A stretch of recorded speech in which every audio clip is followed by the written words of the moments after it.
Assalamualaikum warahmatullahi wabarakatuh. Innal hamdalillah wassalatu wassalamu ala Rasulillah wa ala alihi wa ashabihi wa mawalah.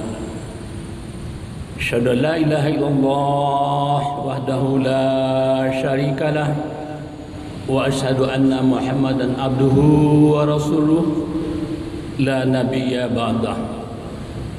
Allahumma fassalli wa sallim wa barik ala Muhammad wa ala alihi wa ashabihi ajma'in, amma ba'd. Bapak-bapak dan ibu-ibu serta saudara-saudara jemaah salat zuhur Masjid Raya Sumatera Barat rahimakumullah. Alhamdulillah, kita sudah dapat melaksanakan ibadah puasa sebulan penuh, dan mudah-mudahan kita semua adalah orang yang mendapat predikat takwa seperti yang dijanjikan dalam akhir ayat 183 surat Al-Baqarah, la'allakum tattaqun.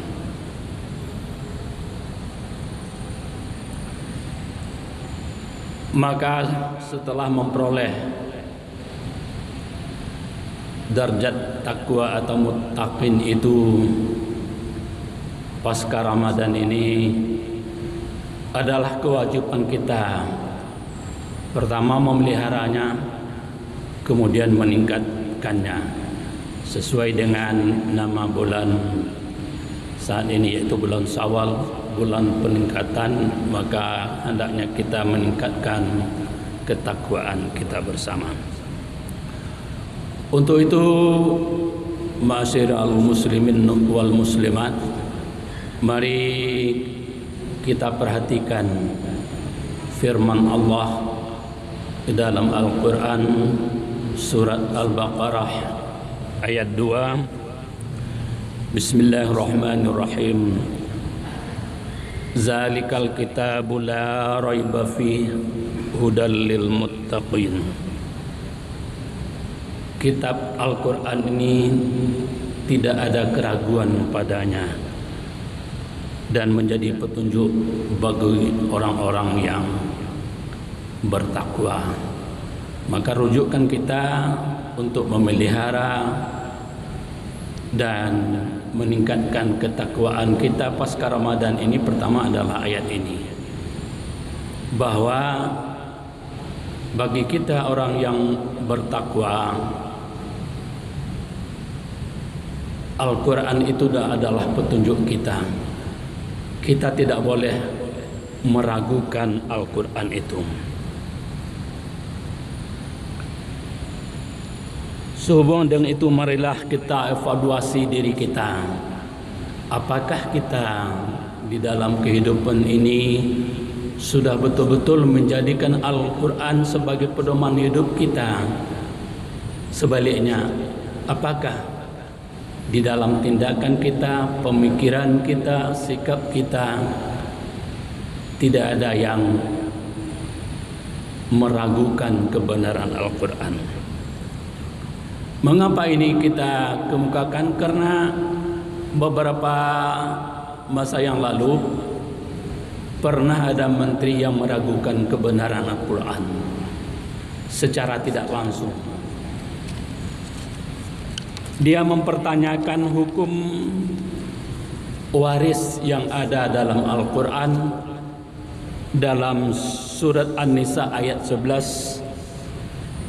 Usikumullahu fi auladikum lizzakari mislu hazzil unsayain. Allah mensyariatkan bagimu tentang pembagian pusaka untuk anak-anakmu, yaitu bahagian laki-laki adalah 2 kali bahagian perempuan. Ini dipertanyakan oleh sang menteri di hadapan Majelis Ulama Sumatera Barat dan juga majelis ulama provinsi lain. Jadi tidak tanggung-tanggung.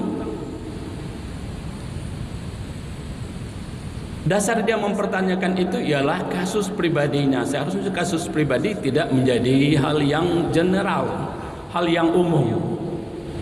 Katanya anak gadisnya, putrinya tamat sekolah perawat, tidak terlalu banyak menghabiskan uang. Sedangkan putranya yang tua tamat sekolah kedokteran malah sampai spesialis. Itu tidak sedikit uang yang dihabiskan. Kalau bagian laki-laki 2 kali dari bagian perempuan, katanya maka itu adalah tidak adil sama sekali.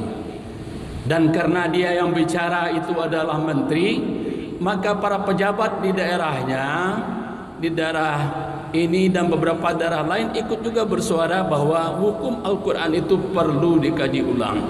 Kalau perlu dikaji ulang berarti itu melanggar ayat 2 ini, meragukan Al-Quran. Padahal kalau kita analisis, kalau betul-betul mau menganalisis, seharusnya tidak seperti itu caranya. Kalau bahagian anak perempuan sangat sedikit dibanding dengan bahagian anak perempuan di dalam mensekolahkannya, maka seharusnya anak perempuan itu juga disekolahkan sama dengan kakaknya atau abangnya. Kalau abangnya sekolah kedokteran, adiknya juga harus sekolah kedokteran. Itu adil. Tetapi kan keadilan itu tidak selalu bisa diwujudkan. Ada kalanya si kakak lolos tes masuk fakultas kedokteran, si adik tidak. Kalau si adik tidak bisa masuk kedokteran karena kemampuannya memang tidak mengizinkan, maka jangan ayat Al-Quran yang digugat, jangan ayat Al-Quran yang diragukan. Tetapi pikirkanlah cara yang lain. Bisa dengan memberi bentuk hadiah-hadiah lainnya sehingga sama juga kalau mau, tapi jangan persoalan warisan. Itu yang pertama. Persoalan kedua yang meragukan, ya bentuk meragukan ayat Al-Quran itu terjadi beberapa bulan yang lalu. Kita tahu bahwa sejak dahulu bertahun-tahun sebelum ini, bahwa pelajaran agama Islam di sekolah menengah itu mengajarkan bagaimana perbedaan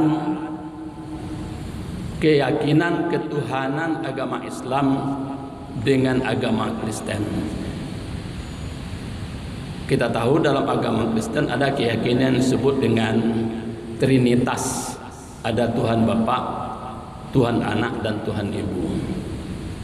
Lalu ini diprotes oleh Ketua Umum Persatuan Gereja-Gereja Nasrani. Oleh menteri kita diterima saja. Maka ayat-ayat yang dicantumkan dalam pelajaran agama di sekolah menengah itu harus dihapus, harus diganti, karena akan dapat merusak kerukunan umat beragama.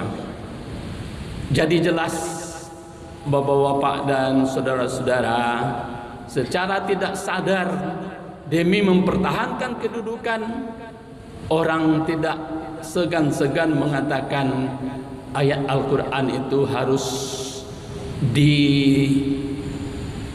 dihapus pemberlakuannya dalam pelajaran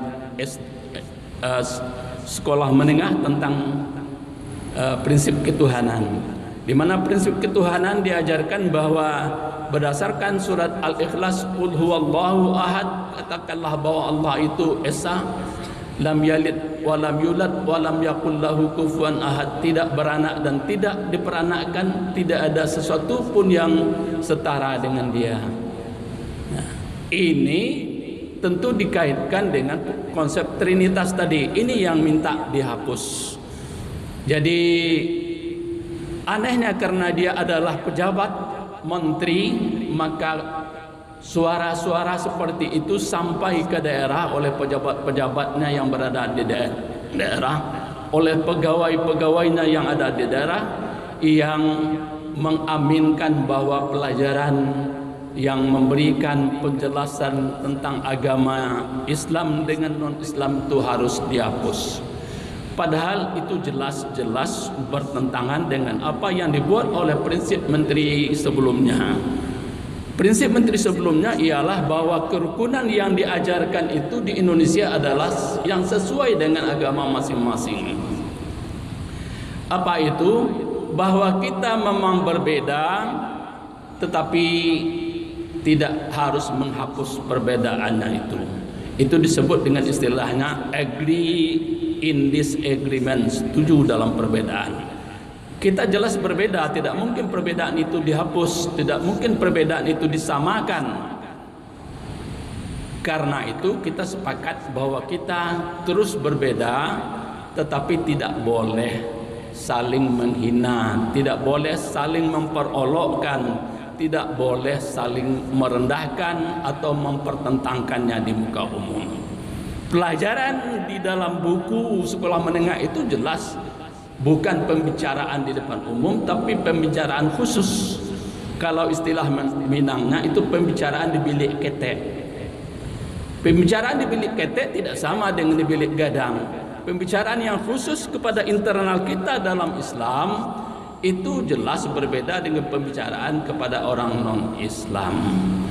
Inilah yang perlu kita perhatikan agar kita tidak sampai meragukan kebenaran ayat-ayat Al-Quran di dalam kehidupan kita sehari-hari, kehidupan bermasyarakat, kehidupan berbangsa. Bapak dan saudara-saudara jemaah salat zuhur rahimakumullah, itu dalam memelihara ketakwaan yang sudah kita peroleh, jangan kita sampai meragukan kebenaran Quran dalam kehidupan. Di dalam medsos, di dalam media-media cetak maupun media elektronika, banyak sekali berseliweran pemikiran pejabat-pejabat, tokoh-tokoh kita, menteri-menteri kita yang meragukan kebenaran Al-Quran. Setidaknya walaupun dia tidak mengatakan kebenaran Al-Quran itu diragukan, tapi dia mengatakan bahwa ayat ini tidak bisa dipakai untuk pembinaan toleransi di dalam negara kesatuan Republik Indonesia. Walaupun kalimatnya tidak meragukan, tapi prakteknya adalah meragukan. Banyak sekali, dan kami sengaja menyampaikan ini supaya kita jangan latah ikut terpengaruh sampai-sampai meragukan kebenaran Al-Quran hanya karena kepentingan jabatan, hanya karena kepentingan partai politik, partainya mengusung yang lain, sedangkan ayat-ayat melarang memilih pemimpin yang non-Islam. Maka demi kepentingan itu dia mengatakan ayat Al-Quran itu tidak cocok untuk itu dalam memelihara. Kemudian di dalam meningkatkan ketakwaan pasca Ramadan ini, baiklah kita perhatikan ayat berikutnya dari Al-Baqarah. Kalau tadi ayat 2, maka selanjutnya adalah ayat 3. Allazina yu'minuna bil ghaibi wa yuqimunas salata wa mimma razaqnahum yunfiqun.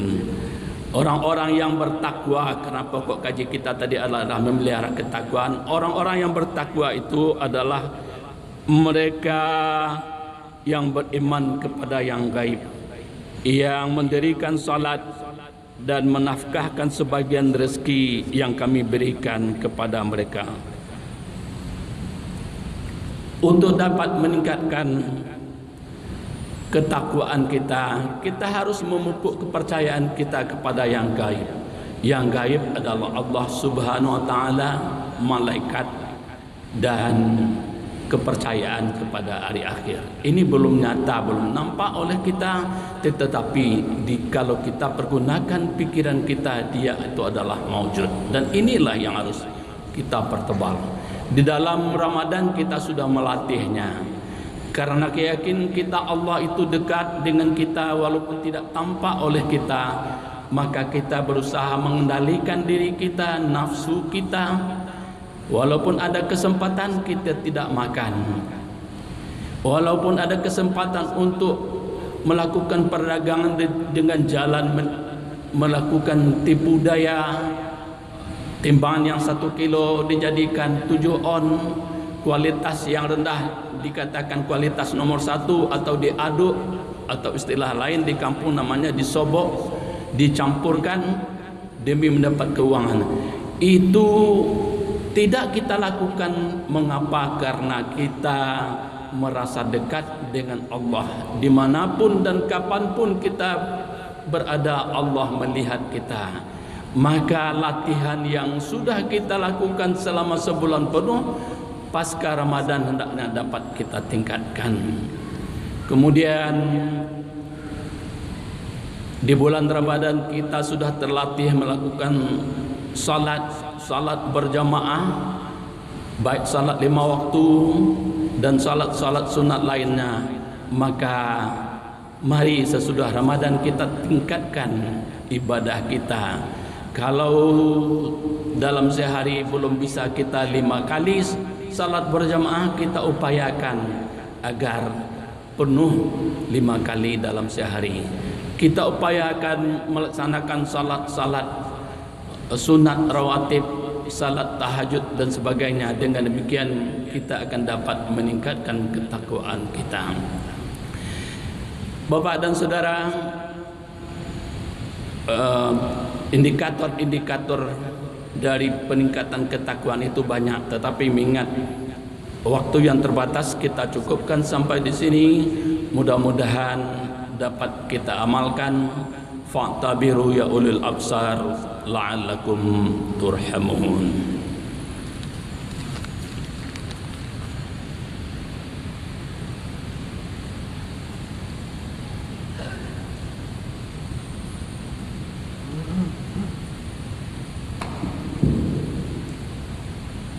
Allahu Akbar, Allahu Akbar. Asyhadu an la ilaha illallah.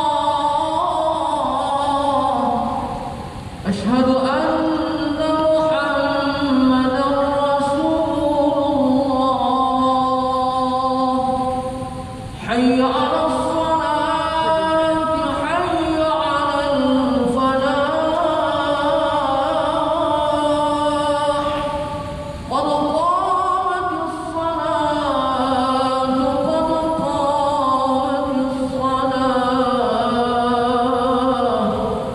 Allah